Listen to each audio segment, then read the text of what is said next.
ये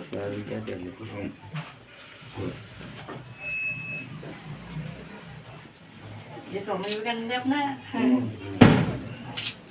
फोटो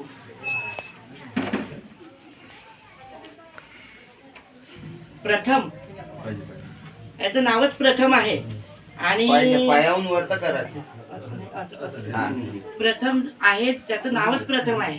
म्हणजे आज आपल्या जो भागामध्ये पांढराबुडी भागामध्ये असो किंवा नागपूर शहरामध्ये असो, त्याच्यावरती दुःखद जी परिस्थिती त्याच्यावरती ओढावलेली होती, पण त्या परिस्थितीतून तो आज 6 ते 7 दिवसानंतर तो आपल्या पुन्हा स्वतःच्या घरी परत आलेला आहे. आणि नागपूर शहरातल्या आणि पांढराबुडी भागातल्या प्रत्येक लोकांनी, प्रत्येक व्यक्तींनी त्याला आपला पोरगा समजून, त्याला आपला भाऊ समजून, त्याला सगळ्यांनी आशीर्वाद दिलेला आहे. आणि त्या आशीर्वादामुळे आज तो सुखरूप घरी आलेला आहे. आणि आपण त्याला एक स्वामी विवेकानंदांचा फोटो आणि एक शाल याच्यासाठी देतो आहे की तो भारतीय योद्धा आहे, भारतासाठी तो पुढे काम करणार आहे आणि भारतासाठी लढणार आहे.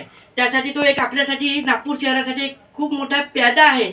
आणि तो प्यादा म्हणजे स्वामी विवेकानंदाच्या विचारांनी चालणारा, संघामध्ये सुद्धा अशा पद्धतीने लोकांसोबत प्रेमाने वागणारा, वस्त्यांमध्ये चांगल्या गोष्टीसाठी तो प्रचलित आहे, कुणासाठीही धावून जाणारा असा एक माझा मित्र आणि माझा एक लहान भाऊ. म्हणून मी त्याला एक स्वामी विवेकानंदांचा फोटो आणि शाल देऊन त्याचं खूप खूप अभिनंदन आणि त्याच्या आईवडिलांचं तर जास्तीत जास्त अभिनंदन करायचं आहे. कारण त्यांच्यामुळे त्यांना आता बघणार आहे, आता जी परिस्थिती आहे, कठोर परिस्थिती आहे, ते त्यांच्या आईला बघायचं आहे, त्यांच्या वडिलांना बघायचं आहे, त्यांच्या पूर्ण परिवाराला बघायचं आहे. आम्ही तर त्याचे भाऊ आहोत, आम्ही सगळे पांढराबुडीतले लोक आहोत, आम्ही त्याच्या पाठीशी सातत्याने उभं राहू. पण खरी मेहनत, खरा परिश्रम ते करायचे, त्याच्या आईबाबाला करायचे. त्यांच्यासाठी सुद्धा खूप खूप मनापासून आभारी आहोत.